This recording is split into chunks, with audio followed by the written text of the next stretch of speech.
Welcome back to Solo Spotlight. I'm your host, Ryan McDougall. Today's guest, Jesse Watson, back for his second appearance. The first time he was here in episode 37, he was in the middle of a city council campaign. We're now welcoming him back to follow up after the campaign has ended and what happened during the campaign. This episode isn't just about politics, it's about accountability, trust, and what's it feel like to put your name in to run for city council and the hit that comes with it. We break down the campaign, the backlash, and how now he's rebuilding his brand and focusing his direction on new things after arguably one of the toughest years he's faced. If you live in Edmonton or you ever thought about stepping into the public life or even politics, this is one you'll want to hear. Please be sure to hit like, subscribe, and let us know what you think about Jesse's story in the comments. This is Solo Spotlight, episode 69, Jesse Watts. Welcome to Spare Bedroom Studios, where big sounds are born in small rooms.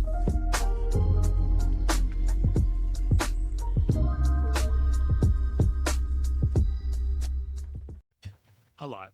Welcome, everybody. Solo Spotlight, episode 69. I'm welcoming back Jesse Watson.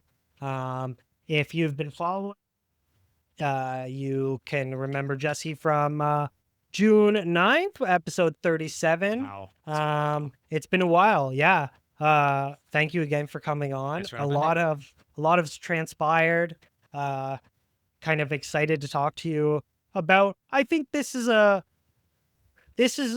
good episode to bring people back down to earth about the whole reality of everything. Like when we look at elections and running and like the stakes of all of it, it's a good kind of break check to say, like, even though you do everything right, it doesn't always equal the conclusion that you want. And we'll get into it.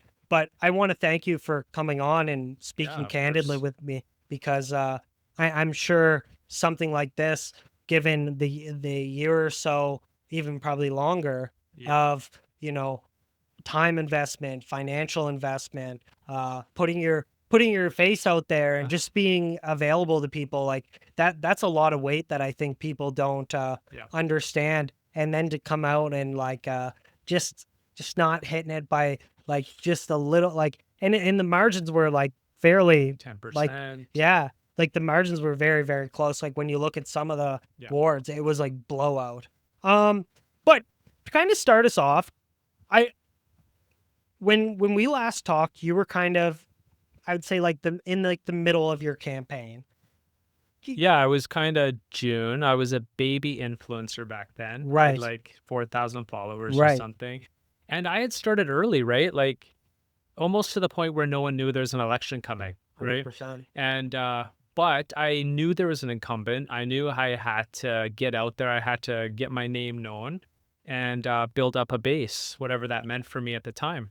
But yeah, a lot transpired over the following 5 months. I basically birthed out a campaign, 9 months, which was great. It just wasn't, I wanted the girl, but I got the guy. Mm-hmm. But no, it was a lot. It was interesting. But I don't regret anything. I think it was great. You meet some good people, some crazy people, but mostly people who have intentions to make Edmonton better, which is pretty cool. Yeah, and throughout, like, from the 5 months since we interviewed, like, I had my opportunity to sit down with some people. Some people I interviewed, I kind of said to myself, like, yeah, they're missing this, they're missing that. Like, it's going to be a hard fight if they don't learn like this, like, skill, or they don't figure this out, right? And also just learning about politics. I think getting into it and learning how much like civil politics, especially like municipal, actually affects like people's day to day. Yeah. Because I went around to work and said, like, if you want change from any government, this will be the election to vote in. Yeah. Like, if you think that like everybody watch CTV federal elections. It's like, this is the election you should be watching, especially if you're voting, and you should be voting. So I echoed that forever. But talk to me about how that back end of the campaign kind of played out. Without getting into like the week of elections, which we're gonna touch on next, but talk to me about like how that looked. What were some memorable moments for you? Yeah, like I started with, you know, kind of saying that I was centrist, okay? Mhm. Because a lot of people in the campaign were, because I had to learn how to work the doors and get, Mhm. votes. And there's a lot you learn in a campaign about tracking. A lot of people had campaign managers. I was basically flying solo. Mhm. And it's not because of money. I did pretty good in my raising. I'm no debt, nothing. Mhm. But you just don't know what people's values are. You just don't know what they're doing, So you right? try to say, for just the audience, centrist. That's like you're not left, you're not right, you're just somewhere in the middle. Yeah, because Okay. I kind of maybe naively thought that the city is nonpartisan. Mhm. But the reality is it's extremely partisan. Every decision has an ideology behind it, which I learned pretty quick. So when I was here in June, I was just a guy going around to the doors. People cared about taxes, they cared about being heard, but then you soon realize that a lot of things that were going on were based on a group's thoughts of what's best for Edmontonians. Right. But when you think about voting, you're like, hey, 30% of 30% is Right. actually not representation. No.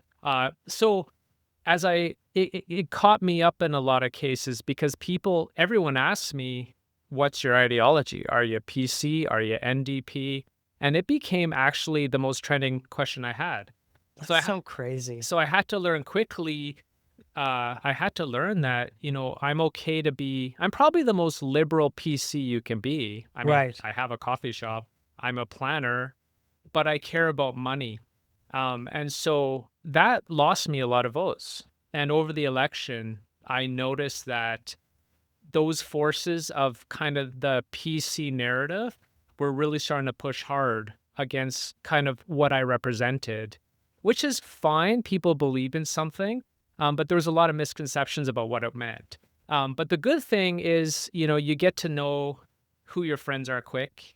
Mm. Trust is hard to find sometimes, but you get to, great volunteers who really believe in you. And even people at the doors, they're volunteering, they're willing to step up despite the low turnout, but Mhm. they care about change. And I think that's the most important thing you can gain from an election.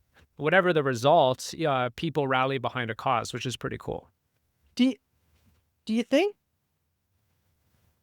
being so established in the ward that you're at, do you think it changed like the way you see the community, or changed like, because every time I see something like voter turnout, it's like I have a very hard time believing what people, because everybody was like ran and raved, and this is what I'm gonna do.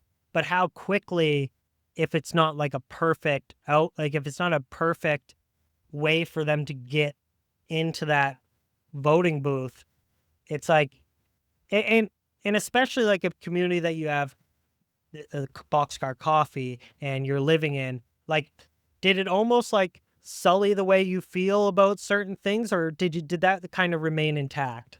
Like the coffee shop helped me a lot because people knew it at the doors, right? And they said, "Oh, you're a coffee shop guy. What bad could you possibly cause?" Right. I just have a coffee shop. So it did help. And I think that's why I got the votes I got, because I'm a small business owner and it gave me some credibility. But don't kid yourself, it also was used against me. Of he's just the coffee shop guy, No, more like he's using a business to fundraise, third like party the conspiracy advertising. theory There was a angle. lot of complaints to elections about me, Yeah. using my business. And so there's pros and cons. And then there's just the optics of the business. And maybe I didn't think a lot about what's the impact potentially to staff, or the perception of what, branding something in your coffee shop. Mostly, I'd say 80% of the time it was fine. Yeah. But you definitely, yeah, you just see that. And then you go through the ward. And I think you learn to articulate pretty quick at the doors and almost like more aggressively about like, do you vote?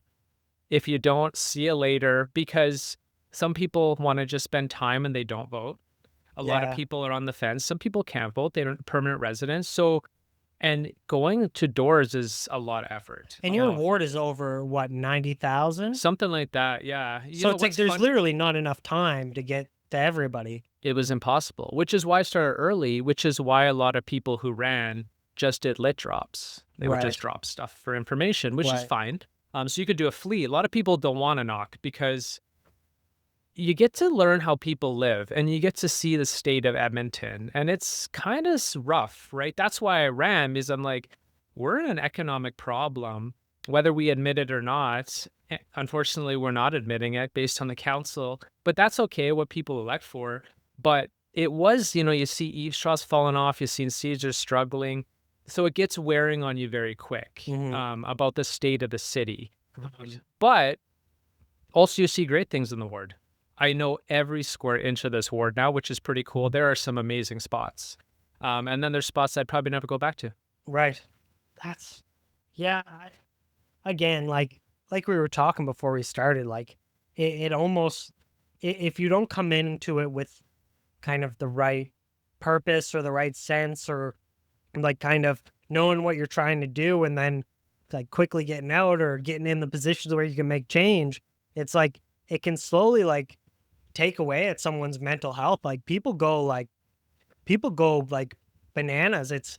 To see how much like politics actually like it gets trivialized. Yeah, no one at the doors telling you things are good. No. So you have to basically digest hours and hours of negativity. But you're optimistic because you're like, I can change it. And then people see a glimmer of hope, which is good. Right. So you kind of offset it. But for volunteers, it's really tough because they're doing it for you.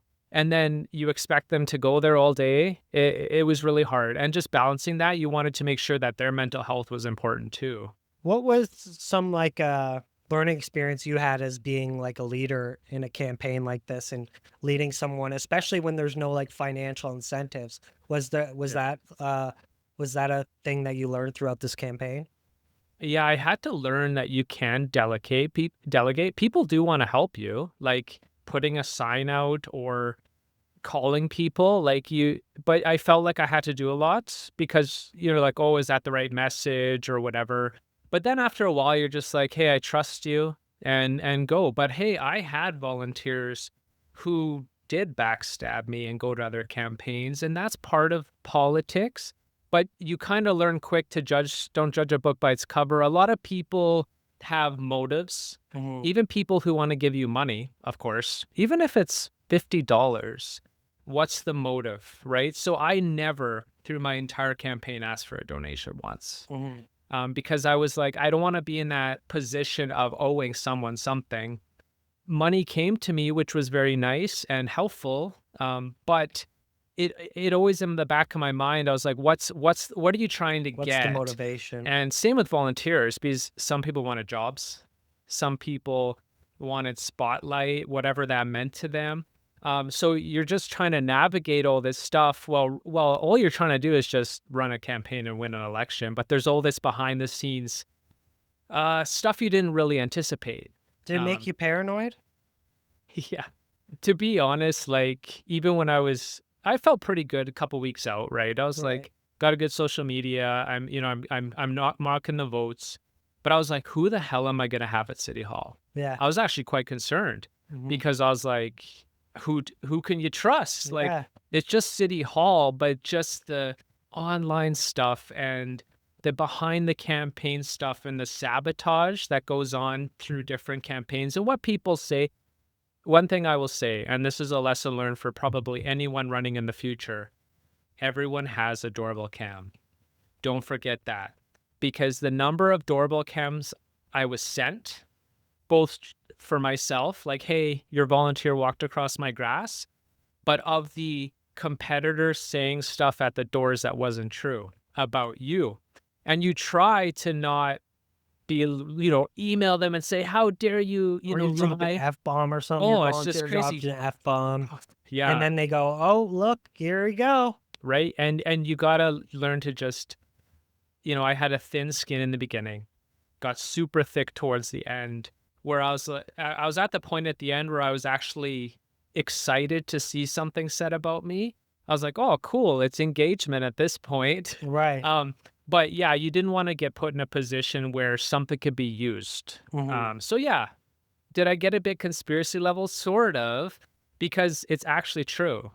It's Right. really not a conspiracy. It just there's a lot of things that happen that people don't realize. And I think too, another thing to add on to that is like, it's about managing it. And it's about Yeah. managing it properly. And like, again, like when you talk about having volunteers, it's like, was like keeping your composure, like another one of those things of like, I want to outwardly like look like I can be this trustworthy. Like, cause if I see something and all of a sudden I'm like, going crazy, Yeah. and what was that experience like in making sure to like maintain that confidence and not having like these super highs or super lows of like being extremely manic or then, going into this lull, Manic. right? Of like, Yeah, yeah. because I think that happens a lot too, where like people can't, like they can't like like internalize it and Yeah. everything's like an outward thing. I had a lot of people in the city helping me, but they couldn't literally help me. Mhm. Okay, so they were kind of like my sounding boards for a lot, right? Like I had one guy,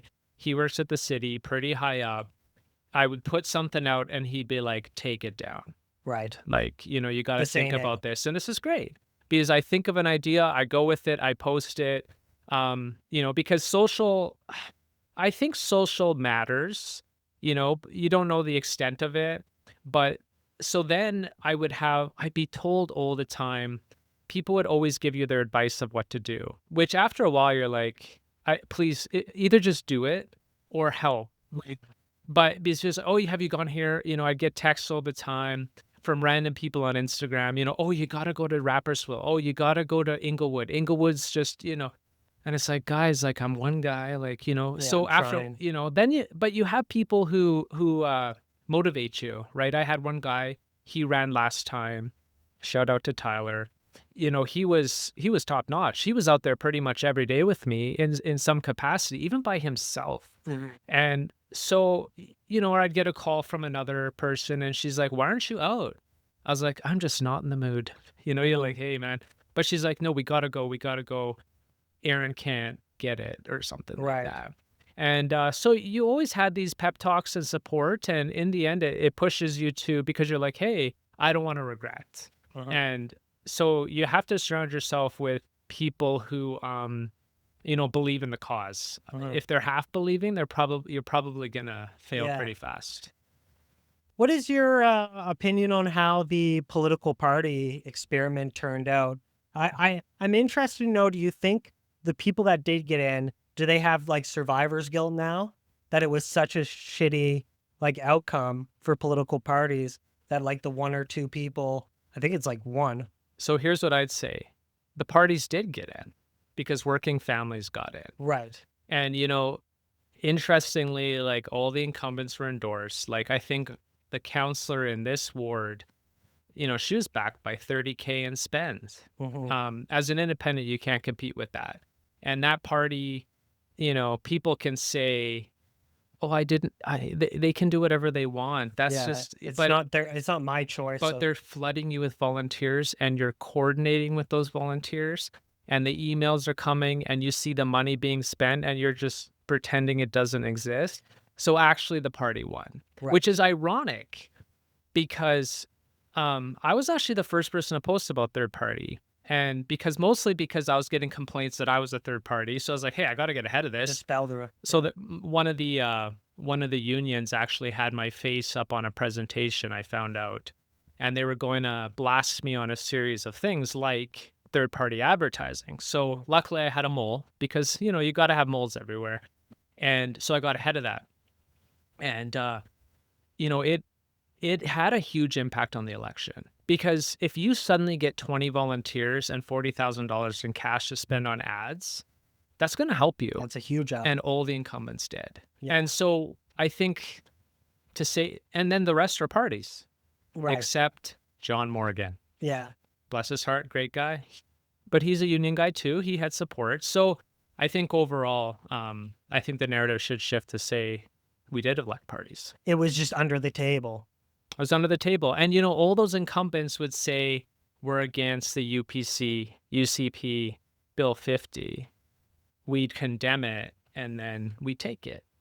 It speaks a lot to people's credibility. Yeah. And it's very disheartening in a way of the fact that you're saying one thing outwardly and then you're getting your pockets patted in another way. And then it's like, It's why don't literally U.S. style politics. it's like, why don't you just come out and say, like, Just own it. yeah, hey, you don't like it? All right, cool. It's like, Yeah, I'm independent. right. It's like I rather not win, but to do the right thing than to win and feel disgusting. And, when you're fighting for your life, like for my case, I think I said this at the forum I was at, which, by the way, I think I crushed. Mm. But, I said I have nothing to lose because at the end of the day, I have a great life. I got a business, I'm a landlord. I'm just doing my thing. Right. So I just wanted to make Edmonton better. But a lot of incumbents, literally, they're fighting for their lives. So they're going to do whatever they can. It's interesting you say that because like that is an interesting concept of some people, like they go all in. Yeah, when your back's on the wall, You're gonna you're gonna do a lot. And even it was interesting when I would get money, I almost felt like a level of this weird desperation for the money, even though I didn't need the money. Like I didn't need any money. I was fine and not spending a lot of money. But when I got it, I was like, oh yeah, give it. It was like this weird. So I could only imagine, and in fairness to them, getting this union party to give you money must have felt so good, right? Especially when it's huge sums of money. It's not just Right. $100; it's tens of thousands of dollars.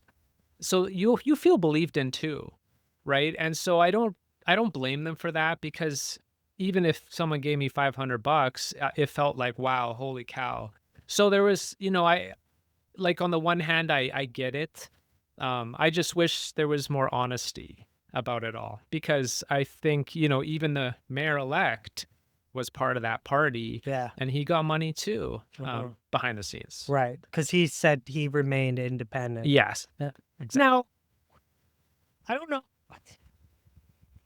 I don't think that this probably happens often, but if there's a balance left over, what do rules regulate that someone has to do with that money? Like if you're donated 40 grand, but what if you don't spend? Or is it kind of like use it or lose it?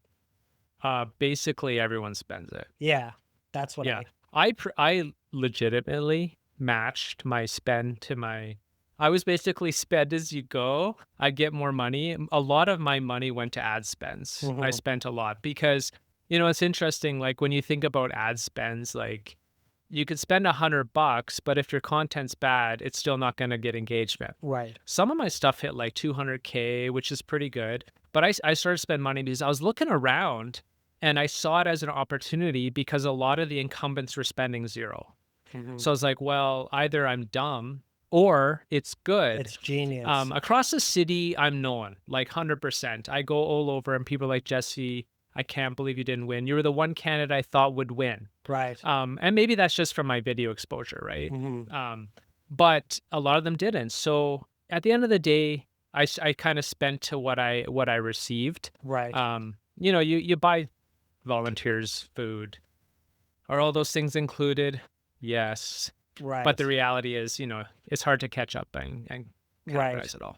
Yeah, and again, going back to like, people that are going all in, right? It's one of those things where the desperation sinks in, and then you saw even some people that the whole message of their campaign leading up to the election were, what can I do for you, turned into what this guy can't do for you. Yeah. And it was like, oh, I think this guy's starting to get a little squirrely because like everything was motivational. Yeah, this, informative. Yeah. And then like the final month, it was like, you can't trust this person. You can't And you trust saw that a lot in the mayor, right? Yeah. The mayors, they're all going for the jugular, mostly.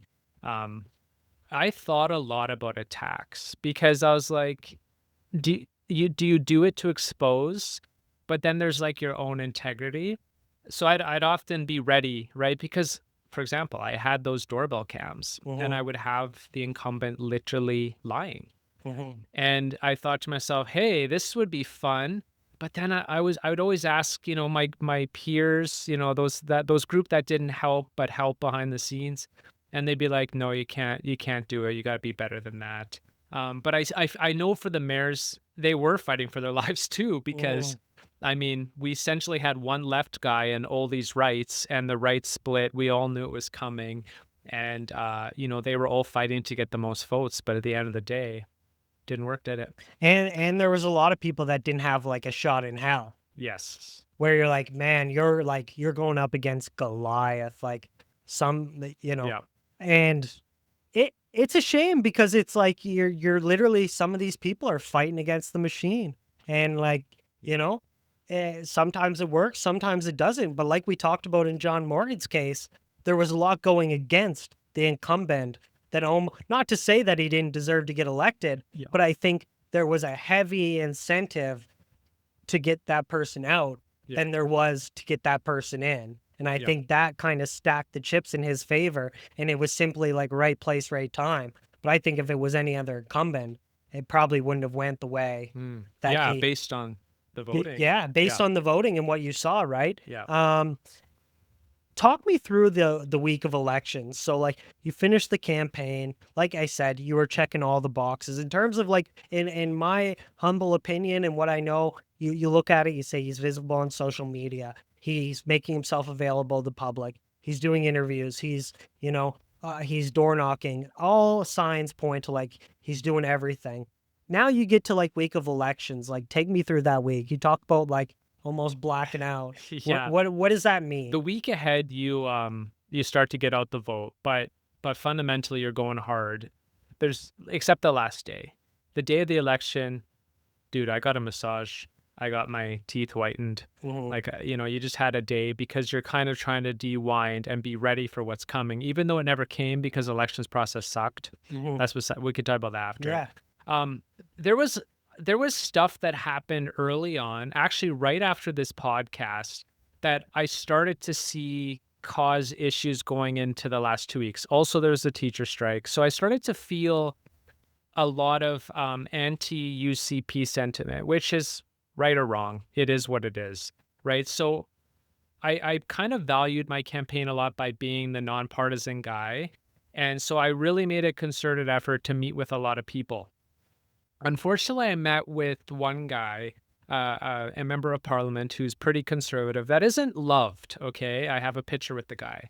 That picture was the gift that kept on giving for basically the whole campaign. I'd see it every single day. Someone would call me about it, and it killed votes for me. It started to slowly trickle, but it amplified to the point where the picture was being shown at community league meetings. The picture was being shown at the Forever petitions, which is supposed to be nonpartisan. That's besides the point.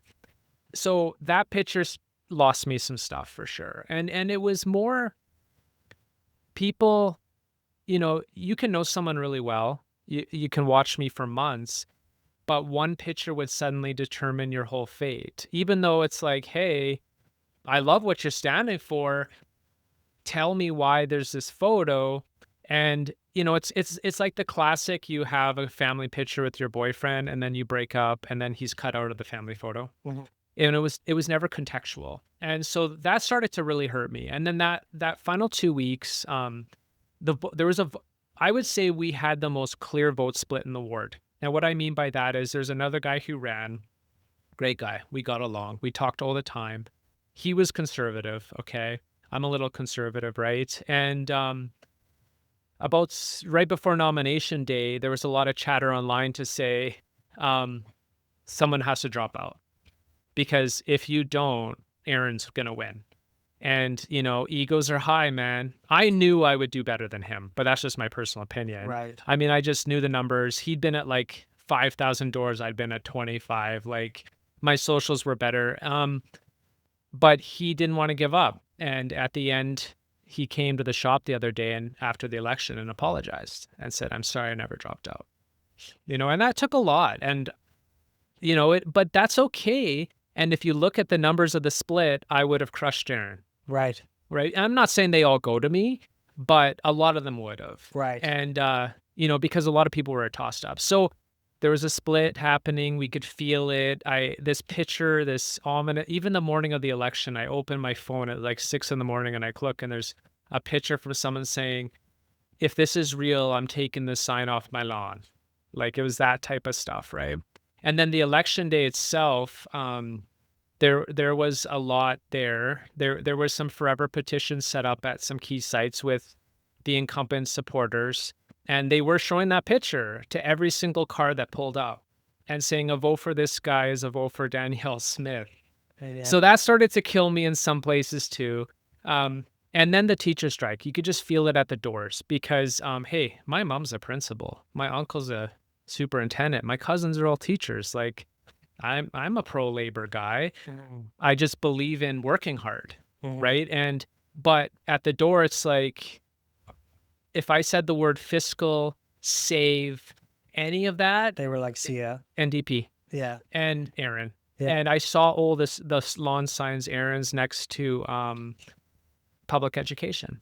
And it is what it is. So I'd say that's what happened to Edmonton in general, because there's just this anti-sentiment that I think really allowed the incumbents to win hard. They swept. Like, let's be real here. Yeah. Except our ward. Yeah, you guys were close. We were close. And that's just because I worked hard, and I think people believed in accountability. So that week was rough, but I was still optimistic. I had something like 1,300 signs out. Like, I did pretty good. So you're driving around, you're feeling good. Some neighborhoods south of Yellowhead, there were signs that weren't mine, and it gets a little, you're like, oh God, I got to get the hell out of here, man. Right. It's just like, what's happening. Right. But yeah, and then the day I just waited like everybody else, and then had the worst night of my life sleeping, and then waking up to find out nothing's changed. So you just had to wait it out. But the time allowed me to digest what was happening, because the minute I saw the first poll, I knew. I was like, because the first poll, you have these like scrutineers, people who are there watching, and they kind of tell you the stats. And so this one poll that came in, it was an area which I thought I would win slam dunk, and I didn't. And it was because of that forever petition. Right. I'm pretty confident, especially when the votes come to hundreds, because each community is actually only hundreds. Right. So if even 50 votes get changed, that's a huge impact. Yeah. The votes are so low. Right. So that's when I had this time to kind of digest, and I just walked around and chilled and, tried not to pay attention, because you can only refresh the screen so many times. And you're just waiting for this election result. Right. But because it was so long, it allowed me to kind of, by the time I knew, I was like, oh, yeah, whatever. That was last week. Right. I just kind of was over it. It was almost I was very shocked to see that Calgary, by 8 p.m. that night, they knew who everything was. And for us, it took like up until Wednesday. What was, where do we see that like the problems were that, because you have all these crazy stories where ballot boxes were forgotten, and then all of a sudden they lost by 50 votes and now they're winning by 600. Where did that stand with you? Was there ever a point that you said like, okay, we should call for a recount? Like, our difference was too much, but I think from like an election point of view, it was cooked from the beginning. And there's a lot of people saying that like Edmonton did this to send a message to the government. Now, I think about that, I was like, okay, that's conspiracy. But then I also think about, we literally have an NDP council, which is fine. That's what people believe in. But you look at all this, and you're like, it doesn't add up. So like voter suppression. It was voter suppression. I'm like, even in this ward, we had a power outage, which is fine. Telling people they can't vote other places, then posting something on a board at 7:30 before the poll closes. And then you hear that people in the lineup carried the boxes to the other school. Elections will say it didn't happen, but then elections allowing people to post marked ballots on social media, which, by the way, is a federal offense. And you're like, well, and the signs are everywhere. So all these things are happening. Even at the polling station, not in our ward, on advanced polls, one of the candidates had like a flood of 20 volunteers going up campaigning right in the spots. You heard about hiring. There was a lack of labor. How did we have a labor shortage when we have the entire teacher fleet off? Yeah. And those teachers were applying. And they said there was like instances where people were like delivering votes at like 3:00 in the morning with their personal vehicles, and you're just not everything makes sense. And I was at a thing last night, and there's a minister there, and he was like, paper ballots is the gold standard in Western democracy. Even the federal government does it, and they get it done in the same night. And he goes, somehow Edmonton couldn't get it done with a 1.5 year notice. And, conspiracies are not. And you look at Calgary, and Calgary, boom, didn't. done. So you can't say, was all these people that were migrating into, it's like, that was nothing to do with it. There was bad training. I knew people who trained. Some polls had 25-30% of people couldn't speak English, apparently helping. We had registration papers leaving the stations. Like, the level of control or lack thereof, like hey, I'm the accountability guy, I like to say. Someone should be held accountable. Will they be? Probably not. Yeah. That's just how the city rolls. But I do think that I've heard numbers of 5 to 7% didn't vote because of everything. Even when you just look at an advanced poll, it's like, why do we hold an advanced poll with a week gap? It's like, just do it leading up. Everyone's in the mode. Right. Like if you start on the 7th, go right to the just go 17th or something. Stop. It's weird. People are like, oh, there's an election. It's over. Like, the voter cards didn't get out. Calgary got theirs out. I mean, you look at everything and it's like, what happened? Yeah. It's, would I have won as a result? Who knows? Right. Do I think overall? But I think that I'm sure that caused you to lose a few hours of sleep, though. Well, when being you like, hear, well, when you hear the one candidate won because there was a missing box that went to the wrong person, you're like, wow, actually, Dunluce, for example, has 1,000 votes. Yeah. Now, I don't think Aaron did very well there. Theoretically, I could have won. But, it's like, I don't want to make a mountain out of a molehill. Yeah. I don't want to be that guy calling. And there's already enough people calling for it that I think the province will probably watch it pretty closely. Yeah. But hey, hopefully Edmonton learned something. What do you think were some key factors on like voting day? Because a lot of swirling around of, again, like we can talk about like voter suppression, all that, but I think there was also like key contributing factors that I think that when we talk about how long it took to vote, events that were happening in that area, do you think that affected it as a city as a whole, as big as people say it is? And like when we dial it down to your ward specifically, do we think that those kind of events actually, like, because some people just don't care. Like some people, even to just care about who they want to vote, let alone getting them to an area. Yeah. Especially if like you have some people where their shifts, like they get 2 days off. They're like, I'm not going to spend my day off waiting in a lineup for 2 hours. So then you're really dwindling it down to a diehard voter base that has probably voted the incumbent. I do think that, like, even if you look at the last election, we had more polling stations. People in Lauderdale, for example, which is in the ward, they're like, we have never, ever once gone to Roslyn to vote. And suddenly, so guess what? All the seniors were going to Lauderdale to vote to find out that it's not a polling station because they didn't get their voter card and they can't go online. Mm-hmm. It impacted the election. And, to reduce polling stations is already insane to me. It's like, you need to make it the most accessible thing. You need to have it in the mall. Yeah, everywhere. Like we had at the university. You're telling me we can't have it at a school nearby? Every community should have had one, but you had consolidations. And that already impacts stuff. And I was getting calls like, where to go? We switched schools. It's like, I do think that impacted. And, with apathy so high, and I think when you look at all the issues I heard, it was shocking to see that we elected the same. I mean, there's those factors, I think. But it's also like, why didn't people come out then? I mean, they came out, but not enough. And is it apathy? You know, there is a lot at the doors. Like, people are like, nothing's gonna change. Heard it before. Spent the last 4 years banging my head on a wall.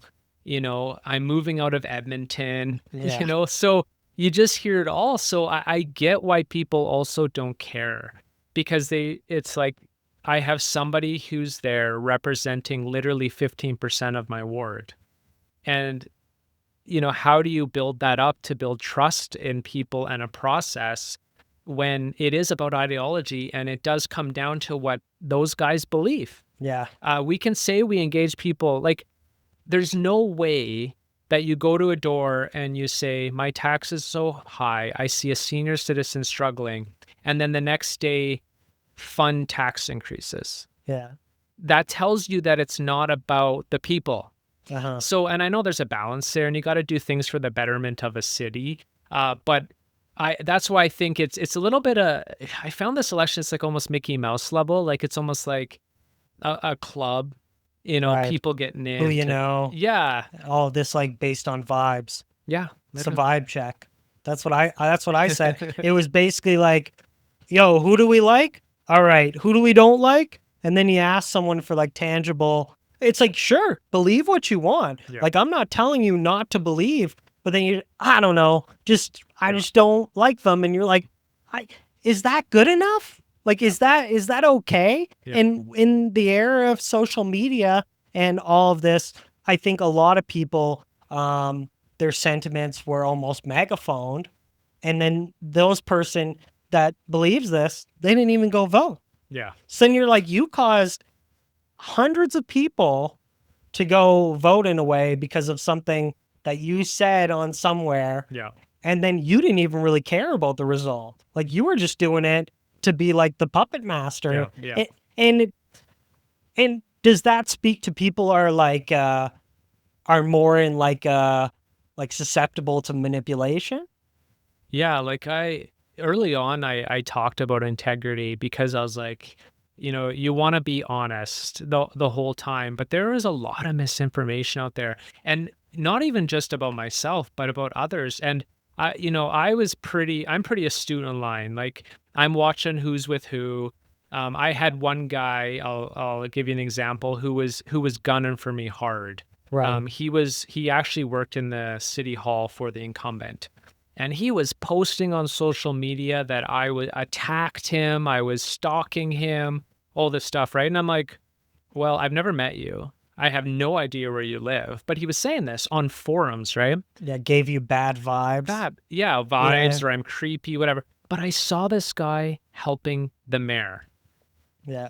And I reached out to the mayor and I said, you have a guy on your campaign who is spreading this information. And, you know, it's about integrity. It's like, do you want someone on your team that's talking about somebody, about saying things that isn't true? Because that's a reflection of you too. Mm-hmm. And I know you're running all these volunteers. It's tough, but like, you got to think about that stuff. And then what people said, right? Like, there's no checking of anything anymore. There's no fact checking. No. It's like, and I would comment on stuff for people all the time. There was a online account that they posted false information about people all the time to draw conclusions. And I would correct them on the other people. Oh, so-and-so's UCP. I said, actually, they're NDP. They ran for a nomination in 2017. Yeah. Maybe ask them. Yeah. And then I would be called, oh, he's a troll. I'm like, I'm a troll trying to fix, like, this is democracy. And we have to make sure people are honest and truthful. That's all we have, right? So, you know, all those things add up to the point where actually I was blocked by almost every incumbent in the city. And I think, even though I never talked to them, but they felt that I was challenging them to an extent. Almost like a sleuth. Like, you were just like, they were worried that it was going to be like a cat and mouse game or something where it was like, all it takes is for me to screw up once. Yeah, and it's like it was almost like I was the integrity watchdog, and their track records, and I never ever called anyone out, only the incumbent on my own. But generally, because I was like, I'm gonna actually work with these people potentially, right? I got to have good relationships, and council's just this ominous being, right? Mhm. Counsel. Yeah. Because at the end of the day, it is counsel. But I noticed really fast that people suddenly, even one guy, yeah, he blocked me early on. I never talked to him before. But then they would talk about me, Yeah. and I was never given the opportunity to say something, even though I defended them. Yeah. So early on, integrity was so important, and online, it's really hard to catch that. And I didn't block anyone. Right. I was unless they were what I would call a 00 burner account, Right. and they were trying to do something malicious. But generally speaking, I let anybody say whatever they wanted, good or bad, because one guy was obsessed. He's like, "Are you gay? Are you?" He was asking me this on every single forum, on every single comment, and I've been I never deleted him. People would attack him hard on the on chat, like, "Oh, don't be a bigot" or whatever. And then 2 weeks out, the guy comments, "I'm voting for you." After 9 months of basically saying gays are wrong and mentally unstable. But I It's just, like all this craziness. yeah. But I'm like, I'm not, it is what it is. Not everyone thinks the same. He's just saying what he says, and what really got me actually was a lot of people who ran on inclusivity. Hmm. I find that such an interesting concept because, in my campaign, I never talked about my personal life because it's my personal life. And I was like, if I was to win, I was going to be very strong on having Sundays off and keeping my family out of the limelight, right? And then we had these posts where they're talking about my sexuality And you're just like, as a what? negative, like, oh, a queer business owner. Yeah. But I'd never said the word queer. Right. But then they were running on banners of being, but they're basically outing me. Right. And And you're like this. Yeah. so I was like, you're running on these like a DEI, And and then you're outing me in a post. on false pretense. Yes, Yeah. they're actually trying to get me on it. Even even the incumbent, and I'll be honest, another mayoral candidate told me she was at a function, and she's like, "I can't believe you're supporting a gay candidate," and said that at a table of 20 conservative Muslims. Right. And you're like, oh shit, like people really go deep to try to, they say, hey, I'm a minority, I'm running, whatever, I care about inclusive rights, and then on the same hand will use it against you. Yeah. So that's the type of stuff that got really dirty, right? And you're like, you try to correct this stuff, but after a while you're just like, nah, what can you do? Is that something that like throughout the campaign you learned, or did you kind of come in with, because you talk about like getting thick skin. Now, what was like your emotional attachment to like some of these comments and stuff? Were you more reactive at the start and then kind of had to learn like, okay, I'm gonna have to have a better outlet for this? Yeah, in the beginning, I was like, it was an emotional roller coaster because you're like, holy cow, this person hates me, and they're lying, right? And you're like, you want to reply. There was one early on. I went to the schools, right? Right. It was funny. I'd reach out to the schools. I'd say, hey, can I donate coffee? And I'm running a campaign. Every school was okay with me going there, setting up, whatever, right? Some schools wanted me there so bad they put up my campaign posters in the hallways. Like, so technically, apparently, you can't campaign in schools. Right. Okay. So all I'd have is a coffee with my campaign on it. I wasn't running around like whatever, just kind of standing there serving coffee, say, hey, I'm running, check me out type of thing. Taking pictures. I was on the social medias, tag with principals. And then all of a sudden a post came out saying that I was cheating, okay, by this kind of pseudo influencer guy. And, saying he talked to the principal and she knew nothing about it. And, and to the point where another account created a fake email from the principal and posted it saying that, and now the principal's trying to sue them because Right. that's not what happened. Right. I literally have, I have It's a photo almost with on this the line woman. of like defamation. It is. It was insane, right? But this went out there, and you're like, how? So that was the first real, like, I'd say, attack of my integrity. And you had a lot of people, oh, I can't believe you did this. Oh, you're a cheater. You start to hear that stuff. And but after a while, there was more and more. And this person, I would say, kind of became obsessed with me, Mhm. like talking about me all the time. almost like, yeah, it was just a lot. But after a while, I was looking forward to it because after a while, I realized like, you know what, like he's got to do what he's got to do. He's just trying to do what I'm doing, but in a different way, right? He's engaging a base, and that's okay. And so and he blocked me early on too, even though I never talked to him. Right. And so he blocked me. I couldn't see the content. Right. But yeah, would post about me. So weird. people would send me the content through, they would video it and send it or something like that, right? And the last one posted, I was grinning ear to ear. And it's almost like I went through a psychological revelation. Yeah. In the beginning, I was like, oh my God, I'm doomed to, wow, this guy likes me so much. He cares so much about this. And that's what democracy is, caring that he's posting about me every week. And so I was like, if that guy needs to do it, that's okay. So I just kind of was like, sweet, engagement, it helps me. I thought to myself, if I was going to win, I would thank him. Yeah. In the end, kind of thank people who supported me, good or bad. Right. Because it helped me. Maybe it didn't help me in a way, but that's okay too. You know? Right. It is hard too, because it comes in like waves, and then you probably have the feeling too, like, am I ever going to get ahead of this? Like, and at some point you have to kind of like, you have to accept that, like, with this idea of stepping into like this public light and putting myself on social media, I also have to invite a level of scrutiny and criticism, good or bad, right? Yeah. And it's a hard reality. I think it's a very hard truth. And I think that when you look at a guy like, say, John Morgan, well, this is probably going to be a hard reality where it's like, you're just chilling in Edmonton Transit for 18 years. Yeah. Now all of a sudden there's cameras, 7 cameras, 20 mics pointed at you, wanting answers. And he's going to get haters. Yeah, exactly. And I don't think he's had that. No. And, he's just a nice guy. So I think that's going to impact him because, I think I had so much rhetoric online because I was a competition, I think, in a lot of people's minds. I think for John, he had a lot going for him. Like you said, like people wanted Rice out, whether you liked Rice or not. Yeah. People want her out. People love to hate you. Yeah, exactly. People love to hate you. Like I even had city people internally mobilizing to defame me. One guy actually posted on Reddit that I was UCP aligned, whatever. And, and then enraged the base to take down my business, right? And I got 34 one-star reviews from this guy. Right. And, so it's like, and then he's protected by a machine, which is donating to the very people that are being elected. Right. And you're like, how do you beat that, right? He's not going to be held accountable.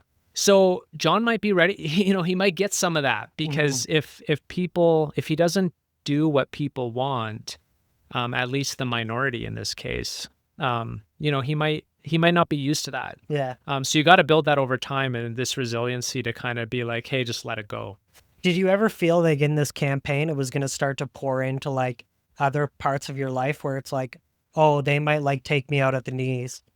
And like, not only might I like lose, but like, they're going to come for my business. They're going to come for this. They're going to come for that. And like, they're not only looking to like defame me, like they're honestly looking to like ruin my life. Yeah, I was naive on that. And someone early on, it was interesting because I took a picture. This was before a campaign with Randy Bossino, right? Randy's a nice guy.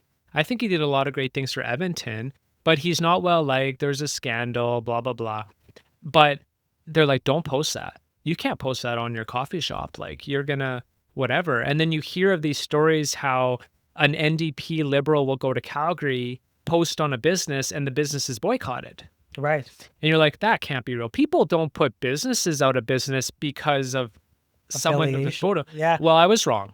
Right. The NDP group, I call them, will destroy your business in Edmonton for whatever they believe in. And I learned that through this, right? Because they tried.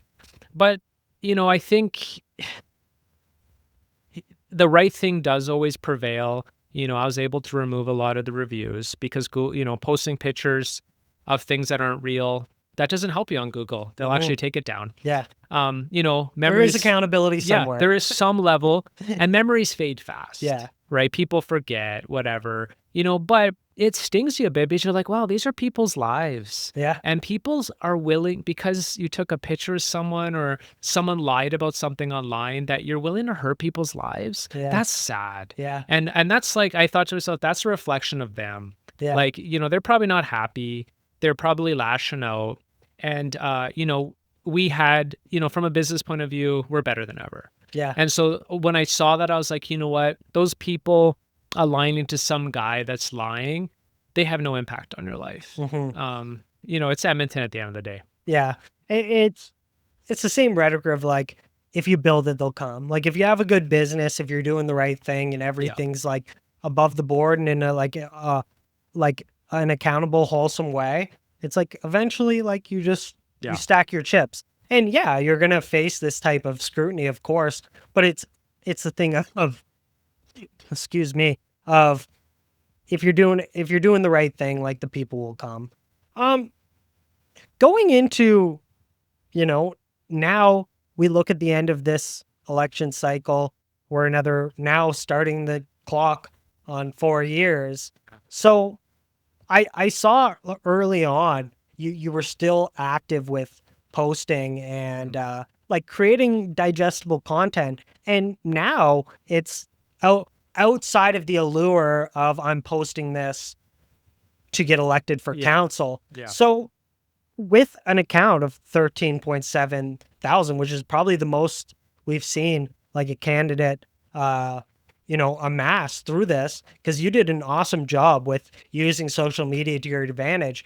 But talk about like this new life on this account and kind of what your mission is for now. Yeah, like over the last few months, I had so many, even city employees, like people reaching out to me. And I would say this is a Kona trust. I would never break it.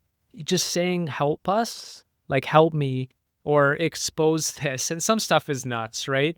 But a lot of stuff is real. And so, after I found out the results, I was being flooded with like people just saying, or are you done? There was a moment I was like, I'm just going to close it. It's an end of a chapter. But then I was like, you know what? Like people like the account. There actually is no accountability side of the formula in Edmonton. There's only bias, and I'm biased too, but there's only one-sided bias.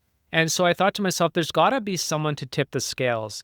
And, I was at an event last night and I'm talking to a guy and, even as of last night at 6:00, a bunch of counselors are still talking about me. And I said, that says a lot because you made an impact on their lives and they see me as a guy who at least they'll have to tiptoe because, I'm going to continue to expose it. And I think it's important, like, I can find out information easily. I just know where to look. And everything I've always done is public, right? I just know where to look because I was like an insider for a while. Right. And, I did one on Continental Treat recently. He reached out to me. He said, please help me, right? It's like, okay. But that must be a huge pat on the back for you to know that like people are reaching out and they feel like you're going to be able to like communicate their woes or their like shortcoming and like do it in a good way. Yeah. And Continental got a place out of my post. And you know how good that felt? All he wanted was a 1-week extension from the city. Yeah. The city said no, and he got something. And I was like, hey, this actually has a positive outcome. So, and the future, I might run for the province, honestly. I've already been asked. I'm really keen and interested. Maybe it's, I don't know for what, in what form, what that means. But, I have at least what the election gave me is, I'd say, some credibility. If Got in your my face mind, out there. got my face, people know where I am. Like I was, I go places and people are like, oh, I can't believe you lost. But thank you for doing what you're doing. And, maybe it'll get tiring after a while, who knows? But again, I go back to the beginning where, I had nothing to lose. I have a great life. I'm married. I have a great house. I have a great business. So this is just extra. I was already doing it. Now I don't have to door knock all day. Right. So I for at least now in the short term, I enjoy it. Yeah, that's amazing. And it's amazing that you've kind of like some people, they have a habit of like rolling in their own shit. You know what I mean? Like where something happens and then they just play this like victim card again and Yeah. again. It's woe is me, woe is me. It's the establishment. It's this, Yeah. you know, The establishment. where it's like this can only go on for so long, right? Where eventually you kind of have to like find out, okay, what's my next? What's my next, right? Because again, this is a clear example of like even doing everything right. Sometimes it just maybe forces working against you. Maybe it was like something you missed on your, who knows, right? But it's Yeah. one of those things where it's a clear message where it's like, you know, it's in that person's own best interest to like find a way to kind of reroute that momentum and not come at a dead stop. Yeah, and I didn't want to. There are candidates who've been blasting on socials about the corruptness or, and I'm like, it's over. Like, Yeah. it was last week, man. Yeah. Like, let's just move on. And I haven't posted about any of that because I'm like, it is what it is. Like, you can't dwell in the past, you can't regret. So I'm just moving ahead. So I haven't posted about any of that stuff. I Right. just said thank you. I wished her everyone well, and I wished her she can come to Boxcar anytime. Just talking about Boxcar, you were already doing like Boxcar is a fabulous place. I love it. Thank you. We talked about this in the last episode, the whole idea of, how you created it, no sign, everything like that. Yeah. Since we It's a last club. since we last talked, what have been like some key have you had any big milestones? I know you were talking early on about like expansion and doing something with ice cream and stuff like that. Yeah, we got money. Great. That took a long time. So we have money to build a building. And what's interesting, as soon as my sign went up, people started to say I was building an eightplex, which was the infill thing, Yeah. even though it's a commercial building. And you Anyways, can't do that. so that was another force that started to, Yeah. oh, Jesse, the infill guy. Yeah. Anyways, so we do have a plan. We got a DP. We're just waiting to essentially What's finalize a the building DP? permit, development permit. Okay. So it can be built. Okay. The building permit's more about, the nuances around it. There's some dumb things around the site. It's a small building. How does fireworks, stuff like that. But yeah, then we'll have hopefully ice cream and breakfast. I'm still not 100% on the breakfast name for the place, and then some more apartments because I want to do a hub. I think it's just important for the north side, like independence. There's a lot of independent shops, but not like a hub. We'll have a rooftop patio. Only people I like can go up there. Definitely not the haters through the election. Yeah. But yeah, just, kind of the next evolution to, 2.0 Boxcar. So Right. it also gives me something to do in the meantime. Uh-huh. And having that grassed area, it almost like complements everything, Yeah. The deck will go right to it. It'll go to we'll have this building in the back and yeah, it'll be an amazing place to go because, hey, not every mom and dad, want their kids don't want coffee. They might want ice cream. So it'll become like a family orientated spot. Yeah. Which is nice. Yeah, that's wicked. Yeah, it's really interesting how, because there's so much like effort. When I talk to some like you and all of these guys, even when I was talking to Andrew Knack, it was like I caught him like between 3 events. Yeah. And he was like, I only got 60 minutes. Like, Yeah. that's it. And then to have the fallout of like, I could only imagine how much of an adrenaline dump that would be. And it's so like inspiring to still keep that motivation going. Because I think you're probably the 1% of people that are taking this in stride, where other people, I wouldn't think that they're too happy. Yeah, like I'm a psycho when it comes to knowing what's going on, right? FOMO. So on election day, I'm digging into Reddit, it's tough going into Reddit Yeah. sometimes, okay? But I'd see comments about like, oh, Jesse, he's gonna do this mass redemption post, and I'm like, I'm not gonna do that. Yeah. So yeah, it's when you lose, people care about you, but it's also everyone's telling you I'm sorry, all the time. Mhm. And you're like, okay, thanks, right? So there's a level of avoidance for a little bit. You're like, let's just hope this passes. But even today, I'm walking the dogs and I'm stopped on the road. People are pulling over on the road to say, "Oh, thank you for doing what you did." Blah blah. You're like, thanks, but also you're like, oh my god, like, can we just move on? Like, Yeah. I've moved on faster than the people who voted for me. Yeah. And you don't even know if they fucking voted. Yeah, that's the other That's thing. the hardest I part of know, like I know. you're probably telling me this now because you have some sort of like Remorse. like some sort of complex about And one politician told me early on, and this is one thing I didn't learn. I wasn't good at tracking and he told me way in the beginning, he's like, you need to get the name, you need to get the number, you need to follow up. Yeah, right? But after a while, you're just the minutia of all of the time. You're looking at these apps all day long, and it gets away. Yeah. And, but in the end, I really had no idea. Mhm. I assumed, but people forget. You go and see a property, the sign's flipped. You're like, crap, I lost them. You flip it back. But how many of those happen, right? So I think if I was to run again for whatever level of government, that would be priority 101 is like, if I come to your house, right, like are you voting? Yes. What's your number? And I am going to follow up to remind you, I will drive you there. Yeah. Because at the end of the day, you had no clue. Right. I had no clue. Right. And I was just on a hope. And it turned out okay. I did pretty good.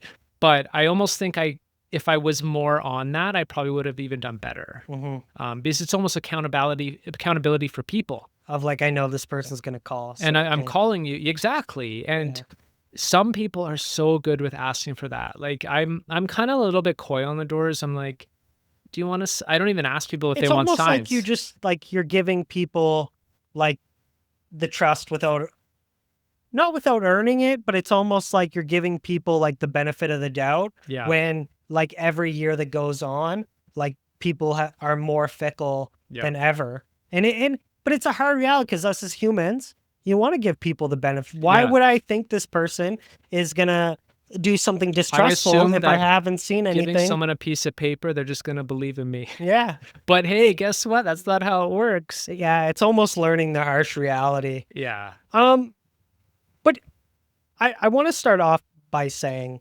thank you for coming and having this conversation. I think that it's a very enlightening thing, and it also speaks to like the realities of something like this. Yeah. The stakes as well as the realities. And I appreciate you coming on my platform for the second time and having this conversation because, like I said, a lot of people are probably still in that, mode of vengeance or how to get this type of redemption, right?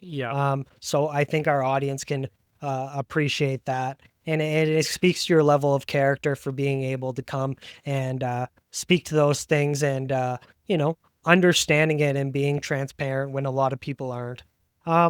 Looking forward, even looking over the next year, a lot of people would like to know, is it your plan in 2029 to run in some sort of facet? Yeah, I don't think I would run for the city again, if I'm being honest. I look at it and I was at a thing last night and the guy was saying the city is the vessel of something else.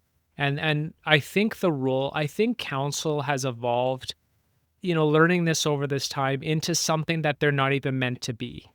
Right? Like, it's not just about the nuts and bolts anymore. It's turned into this, like, even what they're touting now of taking over housing and taking over addiction, it's turning into like almost a level of insanity. And so I picture myself there, even with who's elected. I'm like, man, that would have been a tough 4 years. So I think I just got to pivot and go a different direction. But who knows? It's 4 years from now. But I feel like I'm probably going to do something in the interim politically. Yeah. I'm feeling good about it, and we'll see.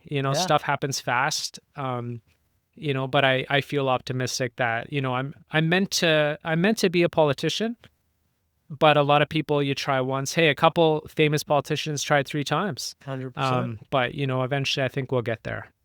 Yeah, that's really good to hear. I think your level of keeping people accountable as well as just being savvy across the board and knowing like what you need to do to get there.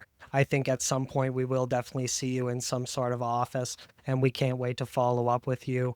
Thanks. Even if that doesn't happen, Yeah. we still want to follow up, and I can't wait to see what our next conversation holds. Maybe you'll be at the ice cream shop. Yeah, maybe. That's right. With that, that has been another episode of Solo Spotlight. Don't forget to subscribe, like, share, follow. This was an amazing conversation. Thanks, Ryan. And we'll see you next week.